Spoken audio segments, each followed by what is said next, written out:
सिद्धेभ्यः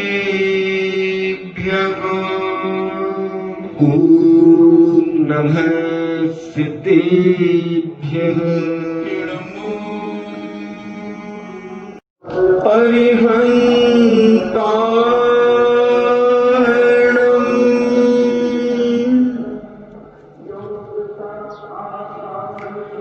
इणमो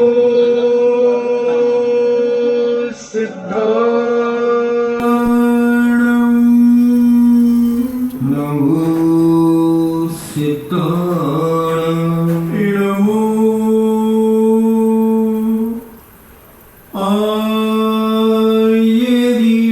आयर्याणं नमो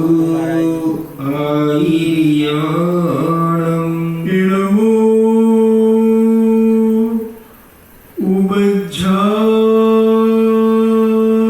उवज्झायाणं नमो उवज्झायाणं इणमो लोये सवसाहूर। पंच परमेश्वरी भगवान की जय। अहिंसामयी वीतराग विश्व धर्म की जय। देवादिदेव 1008 श्री आदिनाथ भगवान की जय। देवादिदेव 1008 चिंतामणि घोर उपसर्ग विजेता श्री पार्श्वनाथ भगवान की जय। देवादिदेव 1008 शासन नायक बाल ब्रह्मचारी भगवान महावीर स्वामी की जय। परम पूजनीय आचार्य श्रोमणि गुरुवर श्री कुंद कुंद महामुनिराज की जय। परम पूजनीय आचार्य श्रोमणि गुरुवर श्री विद्यासागर जी महामुनिराज की जय।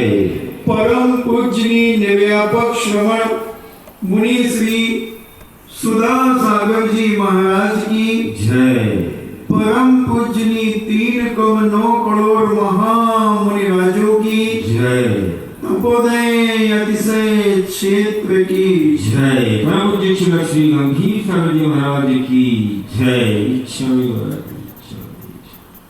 चर्चा चल रही है कि अगर हम अपने जीवन में तीर्थंकर प्रकृति का बंद करना चाहते हैं तो हमें वैयावृत्ति का अर्थ समझना होगा। वैयावृत्ति की भावनाओं को समझना होगा कि वैयावृत्ति के माध्यम से हम क्या क्या प्राप्त कर सकते हैं। वैयावृत्ति के माध्यम से आदमी निरोग काया प्राप्त कर सकता है, यानी उसके जीवन में काया पूर्णतः स्वस्थ मिलेगी। पूर्व जन्म के कर्मों की बात अलग कि पूर्व जन्म के कर्म उदय में आ जाए तो वो तो सहन करना ही पड़ेगा। जैसे उदाहरण के लिए लें, अगर हमने एक पत्थर आकाश में फेंका तो वो नीचे गिरेगा ना, और किसी ना किसी को चोट लगेगी। संगी पंचेंद्री को ना लगे, 10 जीवों को लगेगी। 10 जीवों को ना लगे तो 1 इंद्रिय जीवों को लगेगी। किसी ना किसी को वो चोट लगेगी और उस चोट के माध्यम से वह तकलीफ पाएगा। हमने पूर्व जन्म में जिस प्रकार के जैसे कर्मों का बंध किया है वह उदय में आएंगे, मगर भविष्य हमारा उज्जवल होगा। भविष्य में हम स्वस्थ रहेंगे। जब तक पूर्व जन्मों के कर्म हमारे व्यतीत नहीं होंगे तो उनके कर्मों का फल हमें मिल सकता है, मगर इस वैयावृत्ति का फल आरोग्यता है, स्वस्थता है, वरिष्ठता है, प्रेम और वात्सल्य का कारण है। अनेक अनेक कारणों से युक्त ये वैयावृत्ति हुआ करती है। अगर किसी व्यक्ति के लिए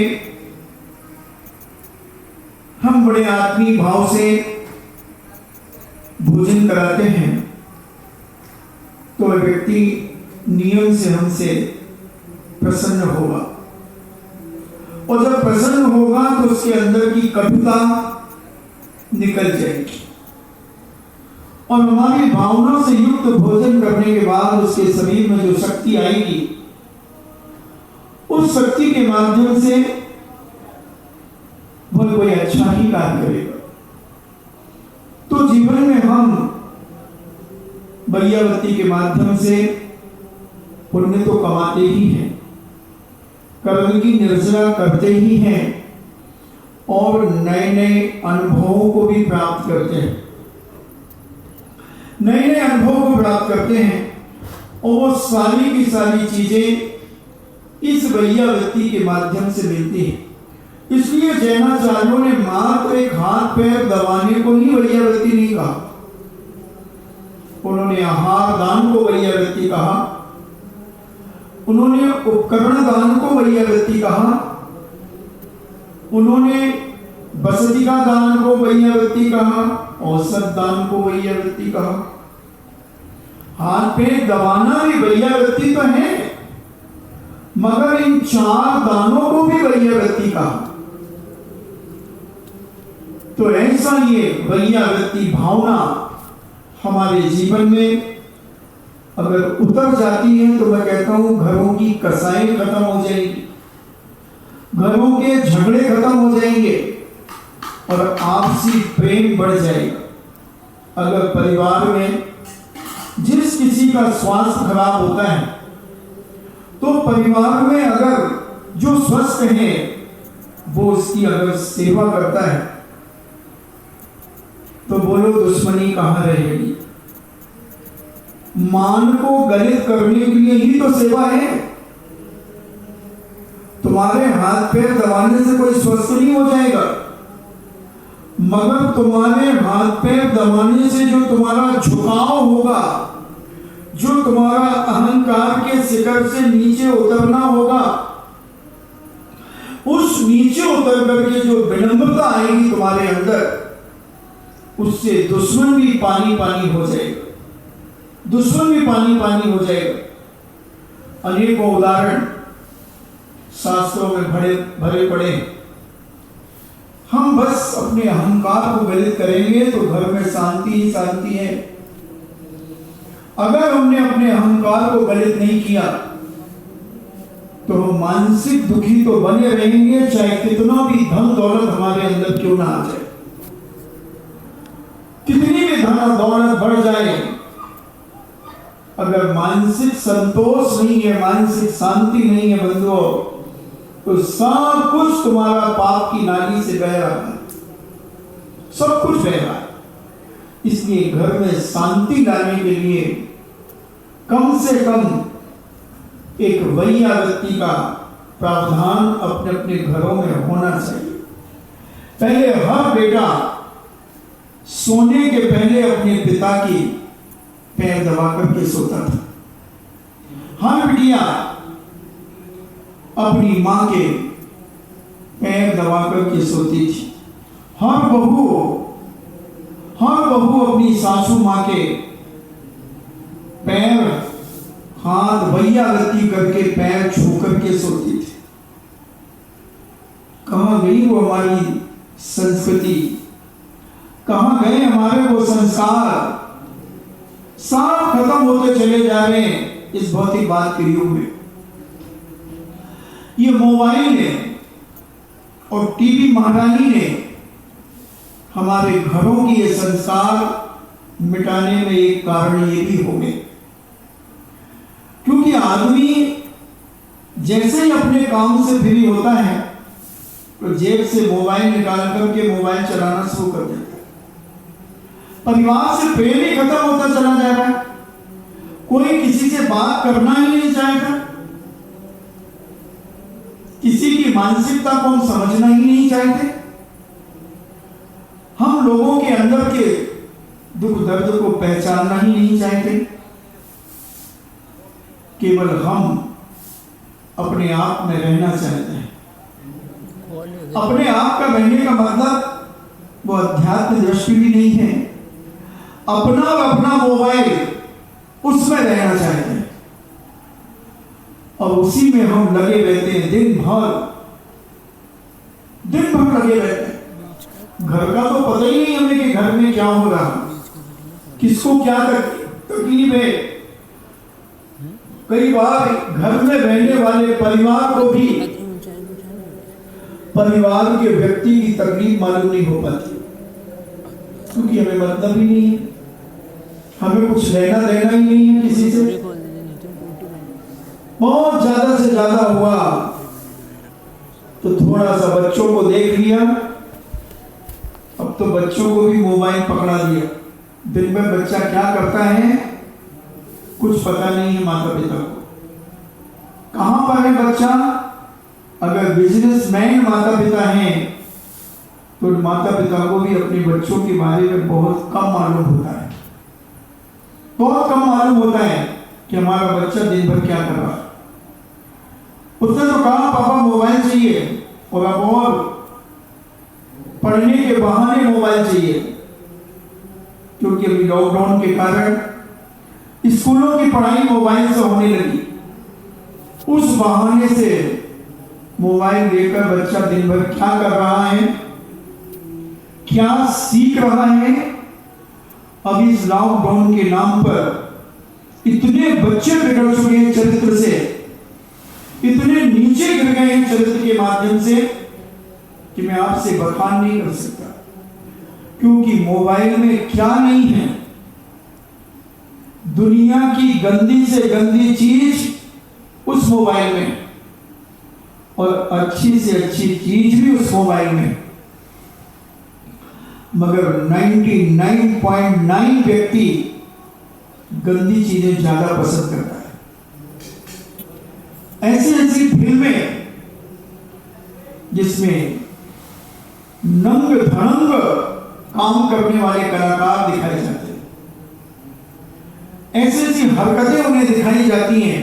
मासूम बच्चे अभी 8वीं 10वीं 12वीं पढ़ने वाले बच्चे उस पढ़ाई के नाम पर माता पिता से मोबाइल लेकर क्या क्या देखते हैं, 2-2 4-4 घंटे 5-5 घंटे फिल्में देखते रहते हैं। फिल्में देख रहे हैं और कैसी कैसी फिल्म देख रहे हैं किसी को पता नहीं।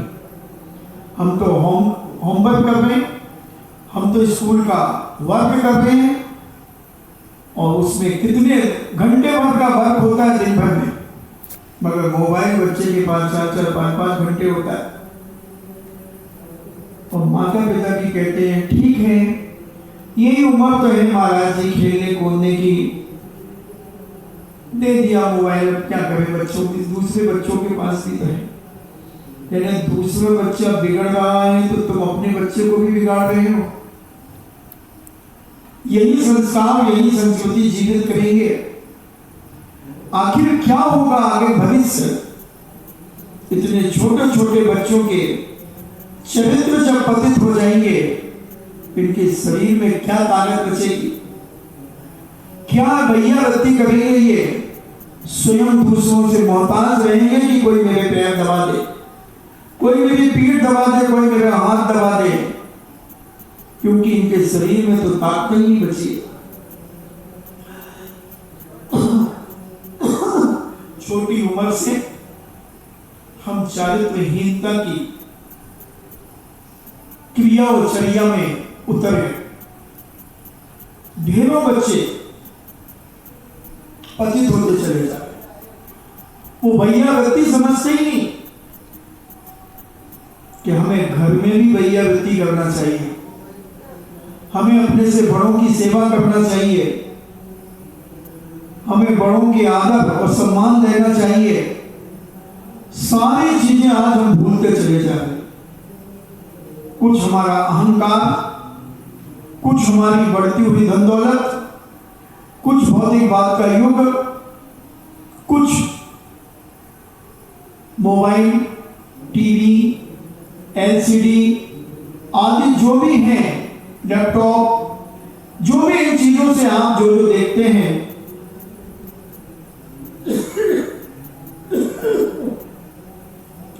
सारे आपके अंदर के संस्कारों को मिटा रहे हैं। पहले परिवार को अगर किसी को एक छींक आ जाती थी, परिवार में एक चिंता का विषय बन जाता था। सारे लोग परिवार एक साथ बैठ करके अपने दुख दर्द, अपनी खुशी सब में बांटता था और उसके प्रभाव से घर सुख शांति से परिपूर्ण रहता था।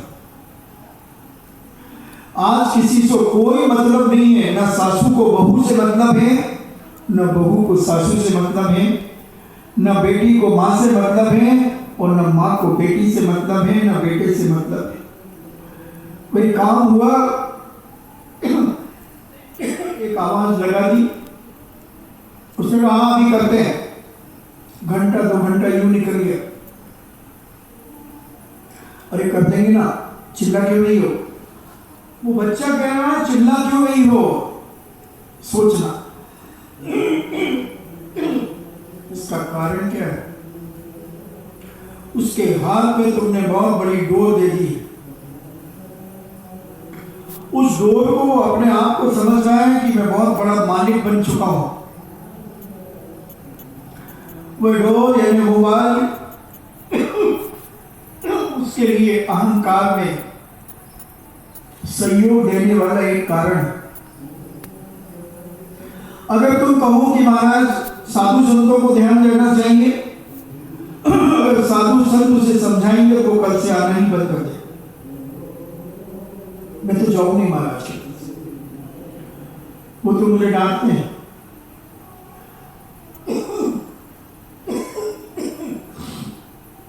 ये उनके अंदर से भाव आ सकता है। इस पर विचार माता पिता को करना होगा, परिवार को करना होगा और ये वैयावृत्ति के लक्षण संस्कार हर माता पिता को अपने बच्चों को देना होगा। साधु की वैयावृत्ति की कोई जरूरत नहीं है। अभी लौकिक बात कर रहा, पहले आपके घर से वैयावृत्ति शुरू होना चाहिए।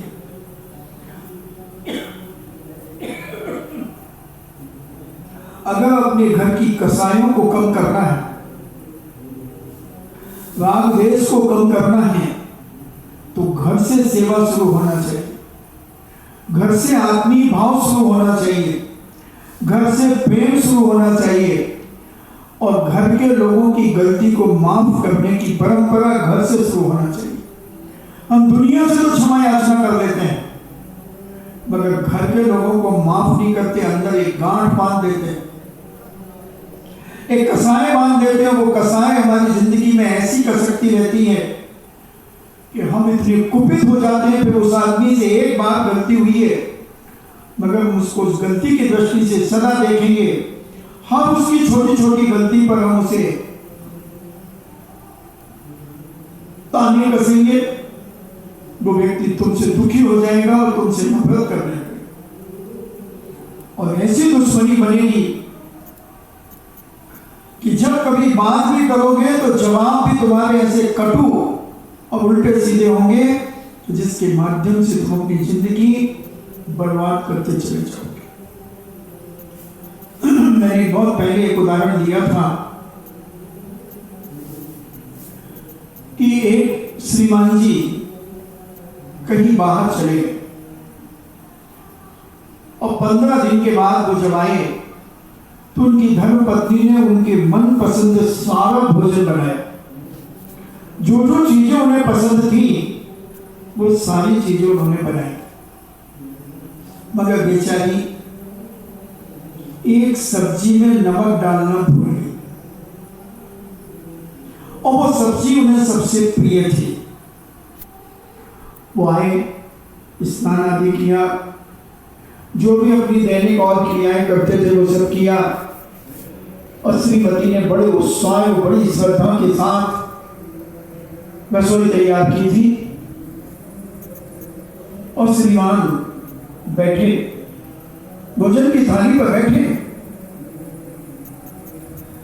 और उन्होंने दूध आदि पीकर भोजन करना जैसे शुरू किया। रोटी का गिलास बनाकर उसी सब्जी पर गिलास गया जिस सब्जी पर नमक नहीं था। और उन्होंने वह ग्रास जैसी खाया, उनका मन खराब हो गया और कहा कि दिमाग नहीं, इतने दिन से भोजन बना रही, अकल नहीं है मुझे। और उठे और अपने कपड़े पहने और अपना बैग उठाए और वापिस चले। कोई महिला बहुत दुखी हुई, बहुत दुखी हुई। आधा घंटे तक बड़ी बेचैन रही। थोड़ी देर बैठी, इतने में एक भिखारी आया और कहता है, मां 3 दिन से भूखा हूं, अगर कोई कृपा हो जाए तेरी। उसने वही पति की भोजन की थाली सजी सजाई उस भिखारी को दे। भिखारी ने उसी सब्जी में ग्रास लगाया। उसने कहा, इसमें नमक नहीं है। दूसरी सब्जी में ग्रास लगाया, उसमें उसे लगा कि इसमें ज्यादा नमक है। उसने दोनों सब्जियां मिला ली। दोनों सब्जियां मिला करके और बड़े शान से भोजन खाया। मां ने 4 रोटियां और दे दी और कहा, बेटा जी भर के खा ले। जिनके लिए मैंने बनाया था उन्होंने तो नहीं खाया, तू खा ले। और उसने अनेक अनेक दुआएं, अनेक अनेक मंगल उस मां को कहे। इसमें हमें शिक्षा क्या लेनी है, क्या विवेक हमें रखना है। काश अगर पति दूसरी सब्जी को भी खा के देख लेता,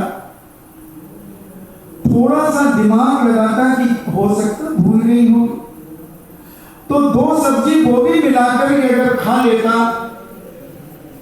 तो वो कसाई नहीं बनती, वो क्रोध का रूप नहीं लेती और जीवन प्रसन्नता से भरी हुई धर्मपत्नी प्रसन्न बनी रहती। मगर अज्ञानता और अहंकार हमारे सारे संस्कार को मिटा देता है। अगर हम थोड़ा सा माफ करना सीख जाएं, अगर किसी की गलतियों को हम क्षमा करना सीख जाएं, क्षमा मांगना नहीं, क्षमा करना सीख जाएं, तो मैं कहता हूं दावे के साथ तुम्हारे घर में वैयावृत्ति शुरू हो जाएगी। क्षमा एक बहुत बड़ी वैयावृत्ति है, बहुत बड़ी वैयावृत्ति है। एहसास करा करके उसे क्षमा कर दो, मगर हम एहसास करा करके बार बार उसे टॉर्चर करते हैं।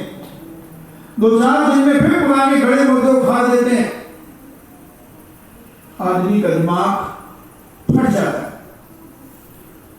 और उसे नफरत जैसी स्थिति में आ जाता है। फिर तुम कितनी भी अच्छी से अच्छी बात करोगे, वो तुम्हारी बात को स्वीकार नहीं करे। हाँ ठीक है, सब मालूम है, मालूम है। और ये बात जब बनेगी तो तुम्हारे घर में एक कलह का वातावरण बना रहेगा। छोटी छोटी बातों में तुम एक दूसरे को नीचा दिखाने का प्रयास करोगे, एक दूसरे को जलील करने का प्रयास करोगे, एक दूसरे को छोटा समझोगे और छोटा समझ करके उसे गिराने का प्रयास करोगे। वो भी कहेगा कि जब देखो जब पुरानी बातें उखाड़ देते, जब देखो जब, तो हम भी कुछ जवाब देंगे और वो धीरे धीरे धीरे धीरे अंदर ऐसी बैठ जाएगी कि तुम सत्य भी कहोगे तो अगले को तुम्हें बुरा यही कहेगा कि ये तो हमें टॉर्चर कर रहा है, ये तो हमें कटाक्ष कर रहा है, हमारी बेइज्जती करने के लिए कह रहे हैं, हमारा अपमान कर रहे हैं। और ऐसी जिंदगी की कहीं अनंतान बंदी कसाई न बन जाए। इसलिए मैं कहता हूं वैयावृत्ति में एक ऐसी ताकत है, वैयावृत्ति में एक ऐसी ताकत है कि तुम्हारी अनंतान बंदी कसाई को भी मिटा सकती है, मिटा सकती है। तुम तारीफ करना शुरू करो, तुम उसके गुणों की परख करो, गुणानुरागी हो जाओ, उनके गुणों से तुम रागान्वित हो जाओ और अंदर से अंदर के परिणामों से इतने निर्मल और पवित्र हो जाओ कि अगला कितना भी कसाई क्यों ना हो, कितना कसाई क्यों ना हो, वही भी निर्मल हो जाए, निर्मल हो जाए। राजा उग्रसेन ऋषभ सेना का हाथ मांग रहे हैं। ऋषभ सेना कल का प्रसंग याद करें। ऋषभ सेना का हाथ मांग रहे हैं राजा उग्रसेन। ऋषभ सेना के पिता धनपति और धनश्री कहते हैं, राजन हम अपनी बेटी आपको दे तो देंगे, मगर उसके पाणी ग्रहण के उपलक्ष्य में आपको जितने भी पक्षी बंदी बने हुए हैं उन पक्षियों को रिहा करना होगा। जितने अपराधी आपकी जेलों में हैं उन अपराधियों को मुक्त करना होगा और चारों तरफ अहिंसा ही होगी। सारे अत्याचार और अनीति के अड्डे खत्म होंगे, शराबखोरी खत्म होगी, जुआखोरी खत्म होगी, मांसाहार खत्म होगा, सारे पाप की क्रियाएं खत्म होंगी राज्य से। क्योंकि ऋषभ सेना इतनी गुण संपन्न थी, रूपवान थी कि उग्रसेन उसकी हर शर्त को मानने के लिए तैयार था। बस उसका लक्ष्य था कि मुझे ऋषभ सेना चाहिए, ऋषभ सेना चाहिए और कुछ नहीं चाहिए। ऋषभ सेना जो कहेगी मैं स्वीकार करूं। ऋषभ सेना के पिता ने जब ये सारी शर्तें उनके सामने रखी, सारी शर्तें जब सामने रखी, उन्होंने 1 मिनट में स्वीकृति दे दी। 1 मिनट में यह स्वीकार कर लिया और उससे पानी ग्रहण कर लिया, सबको रिहा कर दिया, सारे लोगों को रिहा कर दिया।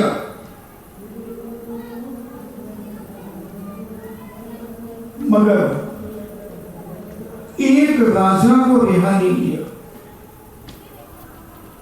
एक राजा को बंदी बना करके रखा।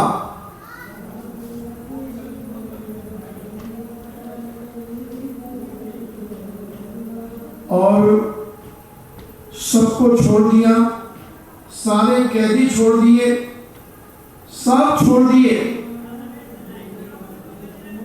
जब ऋषभ सेना ने कहा कि आपने सारे लोगों को छोड़ दिया, बोले हाँ सबको छोड़ दिया मैंने।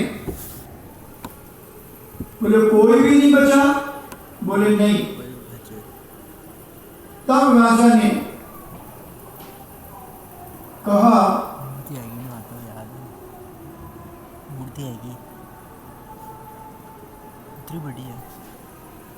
और ऋषभ सेना ने एक बात और कही कि नगर में आपको जिनालय बनवाना होगी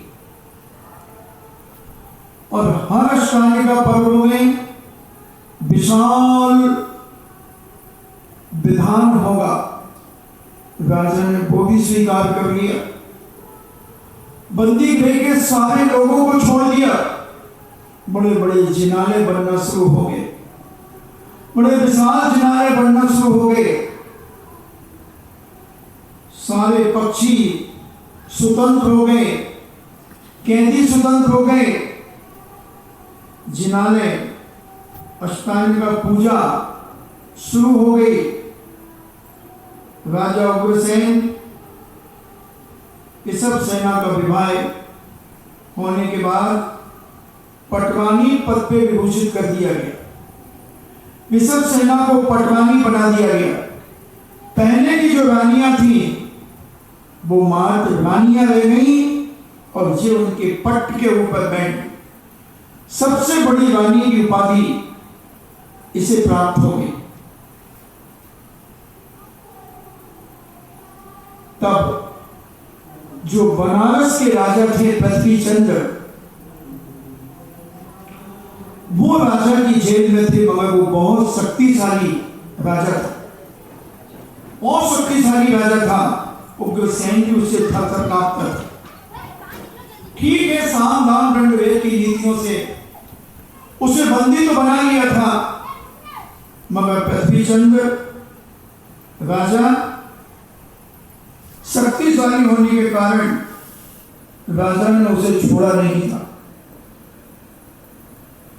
ऋषभ सेना के विवाह के समय पर युवा नहीं छोड़ा गया। तदनंतर पृथ्वी चंद्र की नारायण दत्ता नाम की जो रानी थी बनारस में, उसने अपने मंत्रियों के द्वारा सलाह की और कहा, मंत्री बार राजा ने ऋषभ सेना से विवाह किया है, उग्रसेन ने, और ऋषभ सेना बहुत विवेकशील नारी है, बहुत समझदार है, चारित्रवान है, गुणवान है। उसने बहुत अच्छे कार्य किए अपनी पाणी ग्रहण के पहले। सारे कैदियों को मुक्त कराया, पक्षियों को मुक्त कराया, शराब के ठेके बंद कराए, जुआ के ठेके बंद कराए, सारे पापों को उसने अपने राज्य से समाप्त करा दिया है। सारे, ये भी एक बहुत बड़ी करुणा और बढ़िया व्यक्ति है। सेवा है, उपकार है, मगर अपने राजा को उन्होंने क्यों नहीं छोड़ा? पृथ्वी चंद्र को क्यों नहीं छोड़ा? इसके छुड़वाने के लिए अपन को क्या करना चाहिए? किस प्रकार का विवेक और दिमाग लगाना चाहिए? तब मंत्रियों ने मंत्रणा करके सलाह दी, रानी साहिबा, ऋषभ सेना के नाम से पूरे बनारस में भोजनशालाएं खुलवा देना चाहिए। देखना दुश्मन को प्रभावित करने का तरीका, दुश्मन को प्रभावित करने का तरीका। हर जगह नगर में, बनारस के मुख्य मुख्य स्थानों पर ऋषभ सेना के नाम से बड़े बड़े भोजनालय खुलवाए गए, जिसमें किसी के लिए भी कोई रोक टोक नहीं था। हर व्यक्ति उस भोजनशाला में प्रवेश करके भोजन प्राप्त कर सकता है। उस भोजन गृह में, भोजनशाला में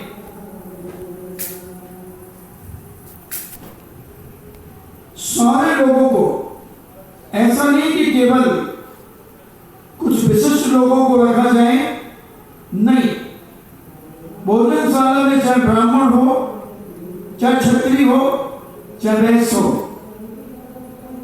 शूद्रों की व्यवस्था अलग से बनाई गई थी।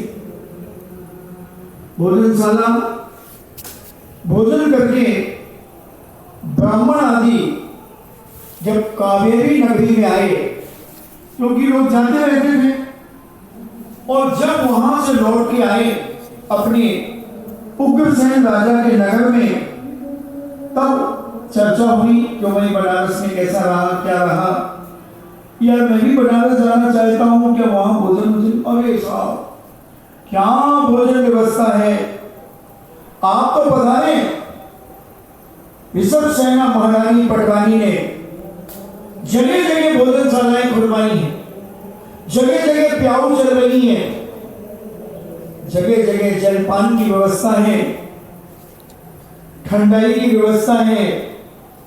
अच्छा, हाँ, बहुत सुंदर व्यवस्था है, नाश्ता की भी व्यवस्था है। अब जिसको बनारस नहीं जाना था वो भी बनारस जा रहा है, वो भी कहता मैं भी जाऊंगा। और कावेरी पट्टन के नगर के लोग, कावेरी नगर के लोग वहां की बातें जगह जगह बैठकर गुड़ बनाकर के चर्चा चल रही है। क्योंकि बनारस का राजा पृथ्वी चंद्र, राजा उग्रसेन की कावेरी नगरी में बंदी था। बनारस की चर्चा एक चारों तरफ चली, चारों तरफ फैली, तब भूपति धाय के कान में भी वो बात गई। भूपति धाय कहती है, ऋषभ सेना सारी चीजें मुझसे पूछ करके करती हैं, और आज ऋषभ सेना ने मुझे बिना बताए इतनी सारी भोजनशालाएं खुलवा दी, वो भी बनारस में। अगर कावेरी में खुलवाती तो कोई बात नहीं, मगर इसने तो बनारस में भोजनशाला खुलवाई है। क्या कारण है? ऋषभ सेना से कहा कि तू पटरानी बन गई है तो क्या मुझे भूल गई? मैंने तुझे अपने हाथों में पाला है, मैंने तुझे श्रृंगारित किया है, नहलाया है, धुलाया है, वस्त्र भूषण पहनाए हैं, और मैं जन्म से तेरी दासी हूं। और तूने मेरी आज्ञा के बिना सारे बनारस में भोजनशालाएं, जलपान गृह, सारी व्यवस्थाएं की है, फिर कोई भी व्यक्ति को एक छलांग भी नहीं लगती है। ऐसा क्या किया तूने? ऋषभ सेना कहती है, हे धाय माता, मैंने तो ऐसा कुछ भी नहीं बनवाया, कुछ भी नहीं किया। बोले ऐसे नहीं हो सकता, तुमने ही बनवाया। बोले नहीं, मुझे लगता है कि मेरे नाम से किसी कारण को हल करने के लिए, किसी कार्य को व्यवस्थित करने के लिए किसी ने ये कार्य किया। तुम इसका पता चलाओ, जाओ भाई, तुम कैसे भी हो इसका पता चलाओ, गुप्त रूप से इसका पता होना चाहिए। और भाई ने गुप्त नीति से धीरे धीरे गुप्तचरों के माध्यम से ये पता चलवाया कि ये भोजनशाला कौन बनवा रहा है, कौन ने चालू कराई है ये जलपान गृह। सारे बनारस के अंदर जहां देखो वहां, यहां वहां, जहां कहा मत पूछो, कहां ऋषभ सेना, ऋषभ सेना, ऋषभ सेना, चारों तरफ तहलका मचा हुआ है। जो भी बाहर के यात्री आते हैं वो सब ऋषभ सेना के गुणगान गाते हैं। धन्य महारानी, धन्य पटवानी, तूने हम लोगों की व्यवस्था की, नहीं तो हम भटकते थे, दुनिया के अशुद्ध भोजन करना पड़ते थे, भूखे रहना पड़ता था, आदि आदि बातें। जब ऋषभ सेना को पूरे समाचार प्राप्त हो गए, तब ऋषभ सेना ने कहा, महाराज, ऋषभ सेना ने राजा से कहा, उग्रसेन से, महाराज, पृथ्वी चंद्र को बहुत जल्दी छुड़वा दीजिए, पृथ्वी चंद्र को बहुत जल्दी छुड़वा दीजिए।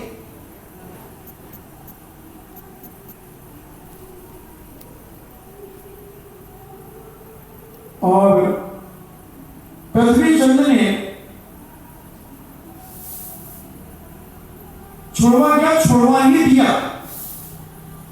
और पृथ्वी चंद्र ने चित्रकारों के माध्यम से बड़े बड़े, जैसे आज होटल्स लगते हैं, तो इससे सिद्ध है कि पहले भी लगते होंगे।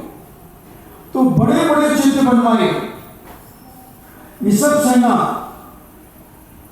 और उग्रसेन के चित्र बनवाकर नीचे उन्हें प्रणाम करता हुआ पृथ्वी चंद्र ने अपना चित्र बनाया।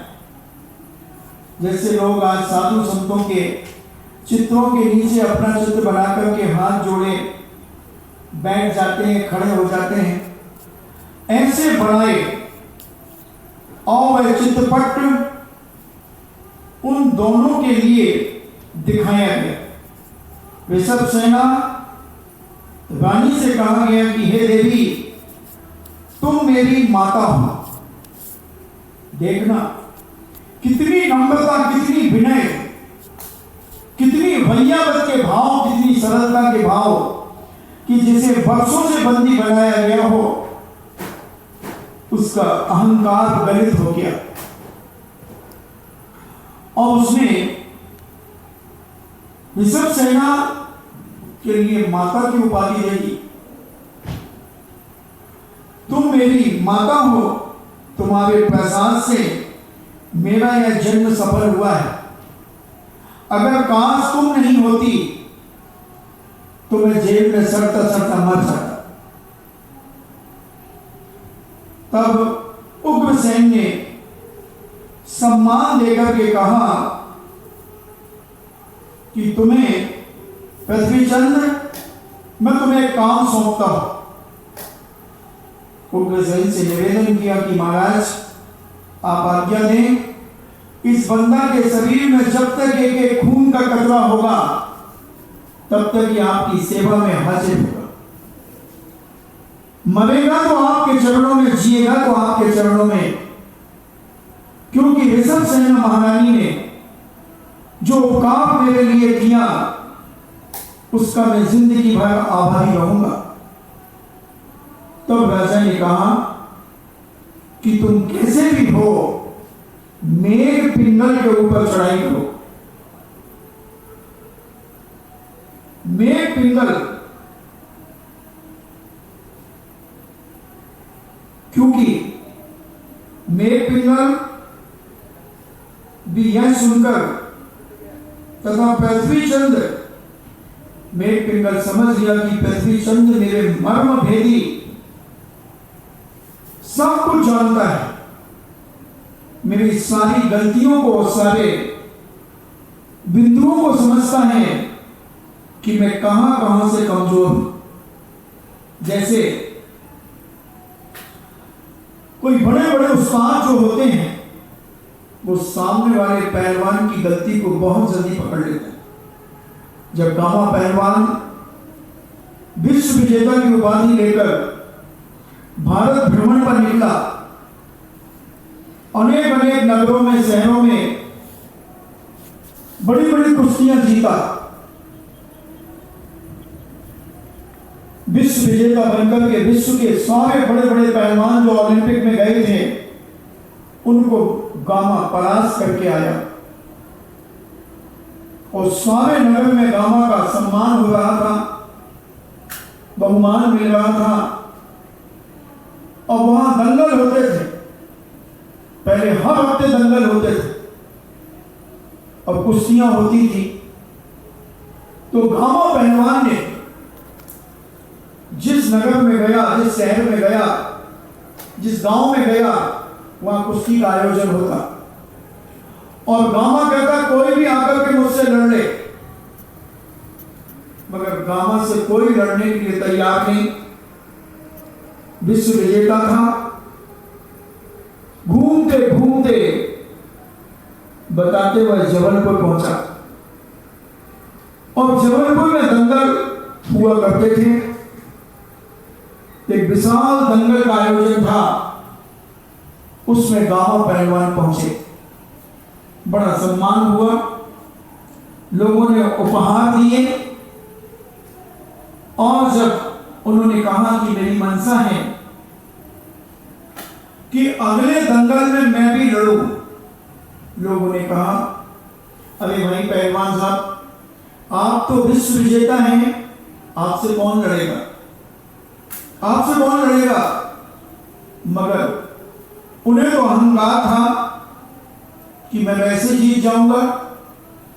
वहां पर एक उस्ताद बैठे थे अखाड़े के, उन्होंने गामों को एक नजर नीचे से लेकर ऊपर तक डाली और उन्होंने अपने नौकर से कहा कि जा तू हाथ मिला ले उससे। इसाक नाम का वह नौकर था। उसने कहा उस्ताद मारोगे क्या? कहां हाथी और कहां मच्छर। गामा पहलवान कोई मामूली आदमी नहीं था। 15 लीटर दूध पीता था रोज। कितना पीते हो? 15 लीटर और 5 किलो फल खाता था रोज। तेजा भाई 5 किलो फल और 2.5 किलो बादाम, 200 रोटियां और भी डाइट थी उसकी। मोबाइल में निकाल के देख लेना गामा पहलवान की डाइट।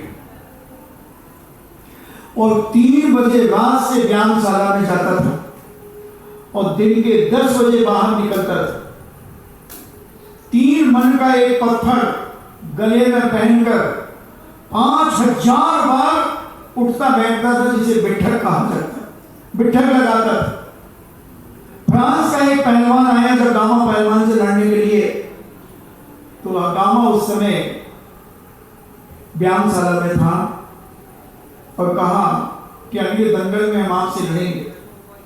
गामा ने उसको देखा और कहा ये पत्थर है ना, इस पत्थर को गले में पहन करके 5 बार बिठक लगा दे, मैं तुझे जीती घोषित कर दूंगा, मैं हार जाऊंगा। 3 लोगों ने मिलकर के उसके गले में पत्थर डाला और जैसे ही वो बैठा तो बैठा ही रह गया। गामा ने कहा तू मुझसे लड़ेगा? हट! धुतकार दिया। आज भी दतिया के अखाड़े में, दतिया के महाराजा के अखाड़े में आज भी वो पत्थर पड़ा है जो गामा पहलवान अपने गले में पहन करके बिठक लगा। पहले वो ऐसे चूना पीसने की चक्की नहीं होती थी, बड़े बड़े गोल पत्थर, ऐसा पत्थर गामा पहनता था। बता दिया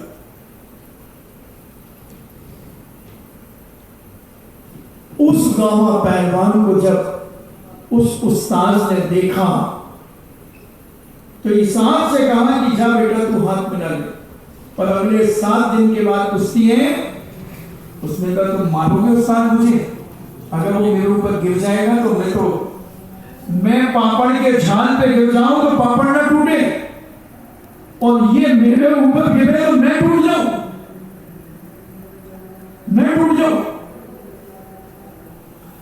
उस्ताद ने उस समय नीति कही, तगड़ा दे कभी मत डर, तगड़ा दे कभी मत डर और दुबला दे कभी मत डर। दुबले आदमी बहुत खतरनाक होते हैं, ऐसे चिपकते हैं जैसे गोंद चिपक जाती है, और मोटा आदमी ज्यादा कुछ नहीं कर पाता। उस इसाक को ये बात जम गई और गामा खड़ा था, हजारों की जनता वह दृश्य देख रही थी। इसाक ने जाकर के हाथ मिला लिया। लोगों ने कहा कहां हाथी और कहां मच्छर, मरेगा क्या रे? खूब व्यंग किए लोगों ने, मगर इसाक का उस्ताद कहता है चिंता मत कर, अभी 7 दिन का समय है, मैंने उसकी कमजोरी देख ली है, उसकी कमजोरी देख ली और तू चिंता मत कर, तुझे कोई हरा नहीं सकता।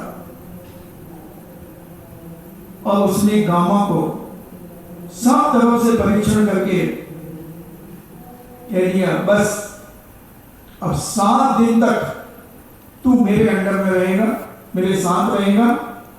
और उसने केवल उसे एक गांव सिखाया 7 दिन के अंदर, धोबी पाड़ दो, धोबी पछाड़ भी कहता उसको, और कुछ भी नहीं सिखाया।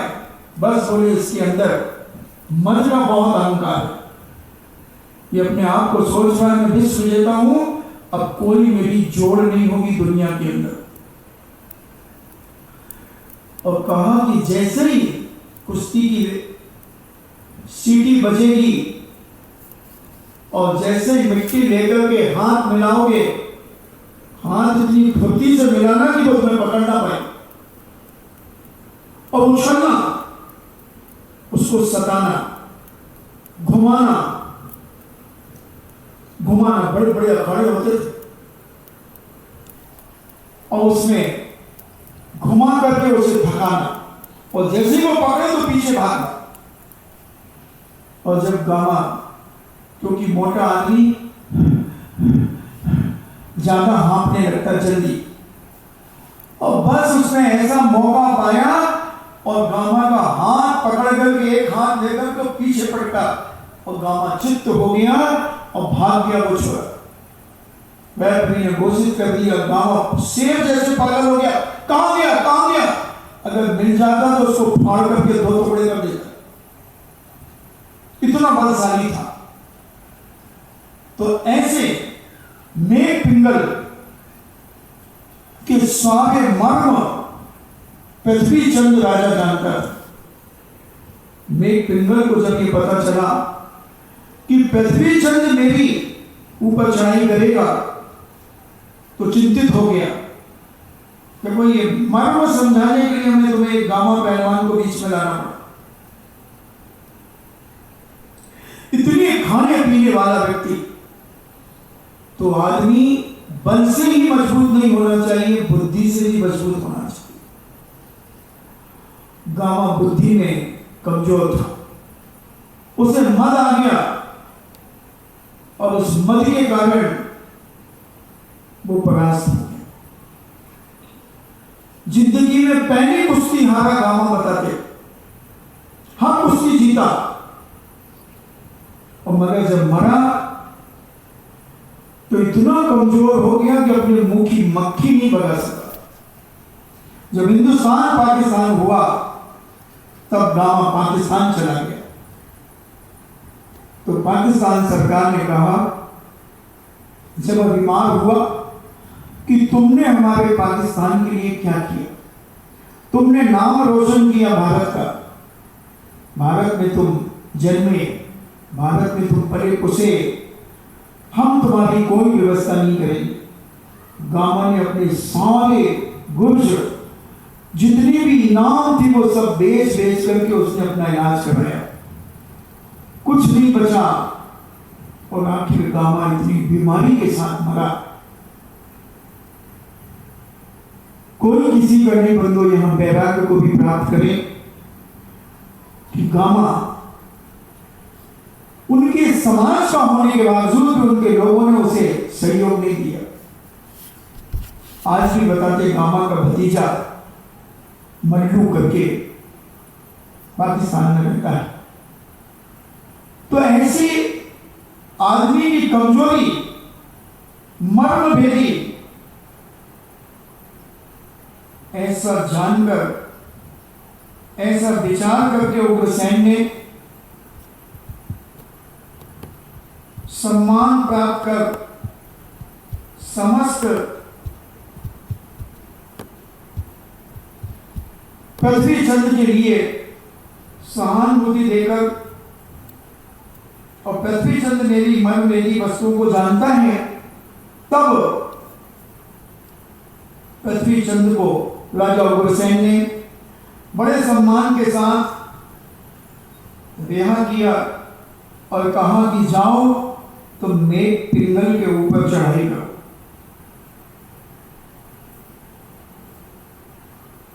मेघ पिंगल बड़ा चिंतित हो गया और इतना चिंतित हुआ, इतना चिंतित हो गया, मगर पृथ्वी चंद ने उग्रसेन राजा की ऐसी व्यवस्था की कि राजसभा में स्थित रहते हुए जो भी मुझे भेंट आएगी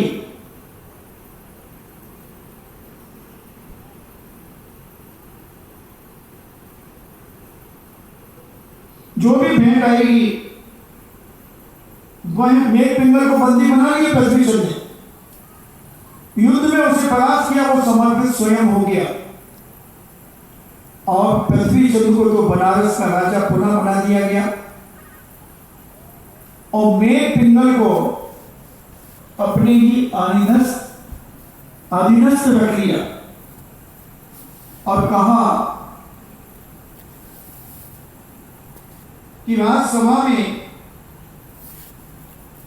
स्थित रहते हुए मेरे लिए जो भेंट आती है उसका आधा भाग मेघ पिंगल को दिया जाएगा और आधा भाग ऋषभ सेना को दिया जाएगा। इस प्रकार की व्यवस्था किए जाने पर अनेक अनेक प्रकार के भेंट आने लगी। एक दिन 2 रत्न कंबल आए, भेंट में 2 रत्न कंबल आए और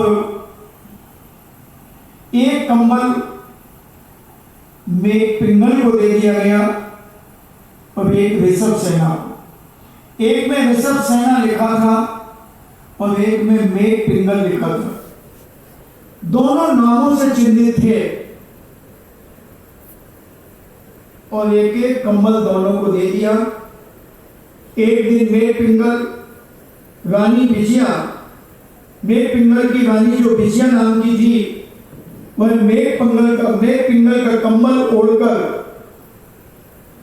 किसी काम के वशीभूत होकर भूपति के पास गई और वहां उसका कंबल बदल गया। अर्थात ऋषभ सेना के नाम का जो कंबल था वह कंबल मेघ पिंगल का नाम का छूट गया ऋषभ सेना के पास और जो ऋषभ सेना का कंबल था वह विजया रानी ओढ़ करके चली गई।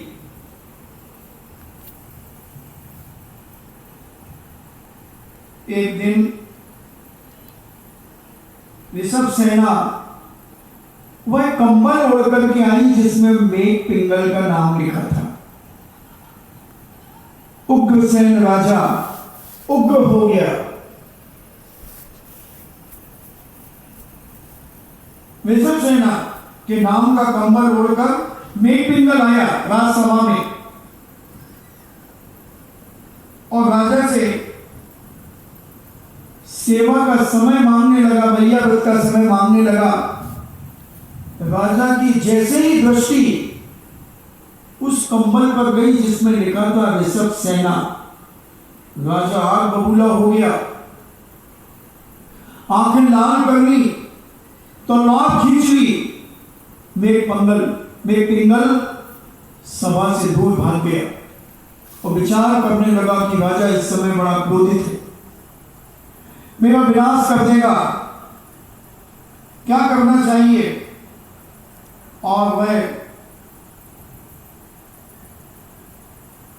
वहां जब मेघ पिंगल भागा तो ऋषभ सेना को मारने के लिए पहुंचा और कहा, बोल तेरा कंबल किसके पास है। ऋषभ सेना को कुछ ध्यान नहीं था, उसने ऋषभ सेना को समुद्र में फेंकवा दिया। बोले नारी को, स्त्री को क्या मारो, इसे समुद्र में फेंकवा दो। और समुद्र में जब फेंकवा दिया तो ऋषभ सेना की प्रतिज्ञा थी कि यदि मैं इस उपसर्ग से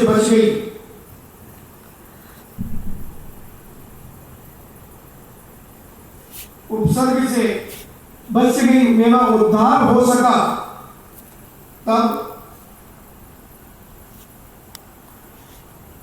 मैं तप करूंगी, मैं दीक्षा धारण करूंगी। और तदनंतर उसके व्रत के महातप से जल देवता ने आकर उसे कमल स्थित सिंहासन पर बिठा दिया।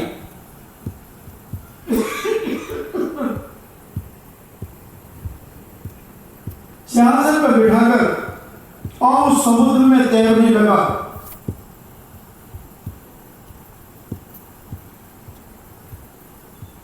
सारे नगर में वार्तालाप फैल गया उस अतिशय का।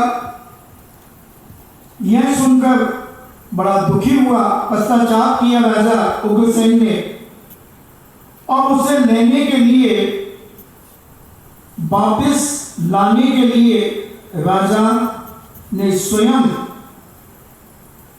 वहां जाकर उसको लाने का प्रयास किया, मगर विषभसेना समुद्र से निकलकर जंगल में उसे गुणधर नाम के मुनिराज मिले, जो अवधि ज्ञानी थे। उन अवधि ज्ञानी मुनिराज को देखकर विषभसेना ने उन्हें नमस्कार किया और उनसे कहा कि भगवान, ऐसे कौन से पाप के उदय से मुझे समुद्र में फेंका गया? ऐसा मैंने पूर्व जन्म में क्या पाप किया था? तब पूज्य मुनिराज अपने अवधि ज्ञान के माध्यम से कहते हैं कि हे देवी, तू पूर्व जन्म में इसी नगर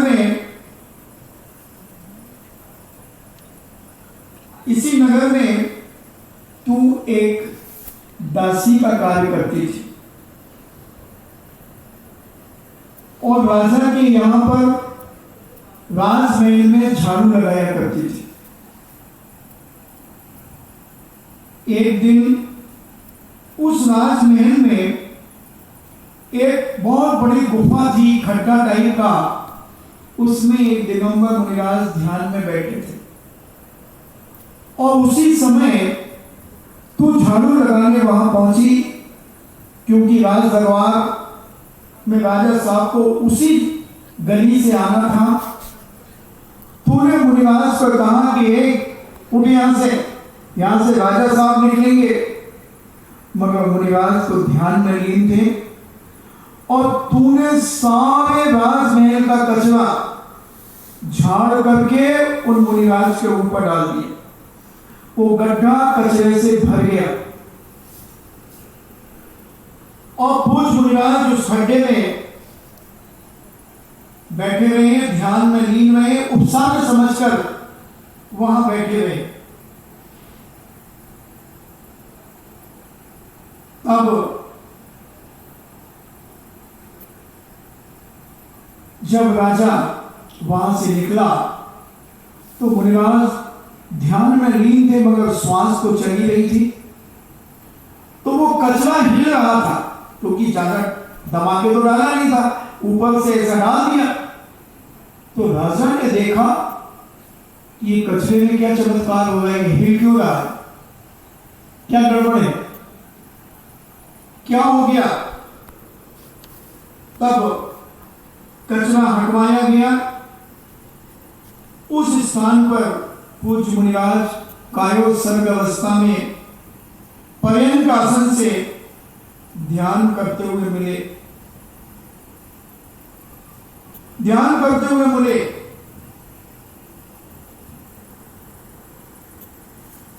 तब राजा ने कहा, अभी ये क्या हुआ, किसने किया? तब तूने कहा कि मैंने इनसे कहा था कि तो मुझे यहां से उठो, मुझे झाड़ना है। इस तरह कहने पर भी वो नहीं माने, मुनिराज तो मौन स्थित थे। तब प्रातःकाल मुनिराज को वहां से निकाला गया। तब तूने आत्म निंदा की, अपनी गलती एहसास की कि मैंने ये छल कपट किया, मुनिराज के ऊपर कचरा डाला, इतनी निंदा की, गिनानी से भर गई। और मुनि की जो पीड़ा, मुनि को जो शरीर में तकलीफ हुई, खुजली आती हो गई, अनेक प्रकार की बीमारी उनको हो गई, क्योंकि वह कई घंटे तक उस कचरे के बीच में रहे। तब तूने उनकी वैया गति की, उनके लिए औसत बना करके देती और औषध लगवाती, वो दवाई लगवाती, और पूज्य मुनिराज उस विशिष्ट औषध के द्वारा, उसकी सेवा के द्वारा ठीक हो गए, स्वस्थ हो गए। तब तूने निदान किया कि मैं मरकर के ऐसे नगर में, इसी नगर में पैदा हूं, और तू मरकर के धनपति सेठ के यहां पुत्री हुई। तूने जो औषधि दी थी पूज्य मुनिराज की सेवा में, उसके प्रभाव से तेरे शरीर में ऐसी शक्ति, ऐसी सिद्धि प्राप्त हुई कि तुम स्नान के जल से लोगों की बीमारियां ठीक होने लगी। और ऋषभ सेना ने जब अपने पूर्व सुने, राजा से निवेदन किया और आर्य का दीक्षा धारण कर ली, और वह औषध दान के प्रभाव से एक ऐसी नारी हुई कि जिसके जल के स्नान से बीमारियां ठीक होने लगी। जरा सा उपकार अगर हम अपने मन से करें, ये वैयागति हमारे जीवन में बहुत कुछ हमें दे सकती है, मगर वैयागति निश्चल भाव से होना चाहिए, बड़े प्रेम और आत्मीय भाव से होना चाहिए, और हिल मिलकर के परिवार के बीच में रहकर अगर हम अपने जीवन में परिवार से लेकर साधु संतों तक की वैयागति करते हैं, तो बंधु हमें भी सिद्धियां प्राप्त होने में कोई ज्यादा कठिनाई नहीं हो सकती। मगर हम अपने मन को टटोले कि हमारा मन कितना चंचल है, हम कितनी पवित्रता से वह कार्य करते हैं, उतने ही प्रकार से हमें पुण्य का बंध होता है। तो वैयागति के माध्यम से, औषधि दान के माध्यम से हम वैयागति भावना को भाकर ईंधन का प्रगति का बंद करें। इन्हीं मंगल भावना के साथ जीवानी स्तुति।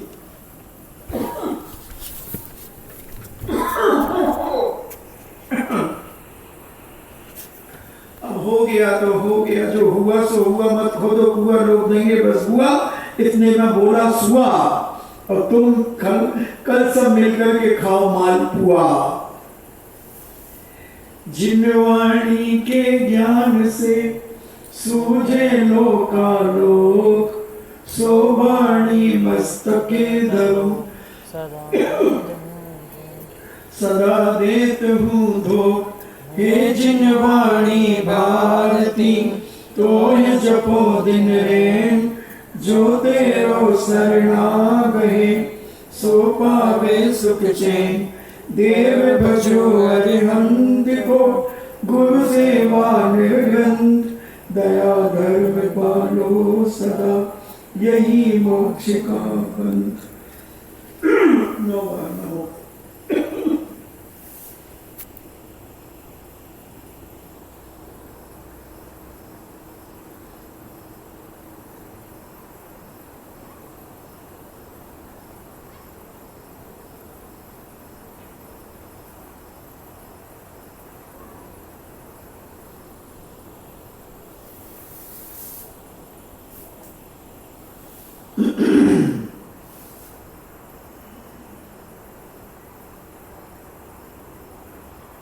परम पूजनी द्वादशांग जिनवाणी माता की सुत देवता, सुत देवता, सुत देवता, जैनम जेतु शासनम वंदे विद्यासागरम, जैनम जेतु शासनम वंदे विद्यासागरम, जैनम जेतु शासनम। वंदे विद्यासागरम। इच्छा में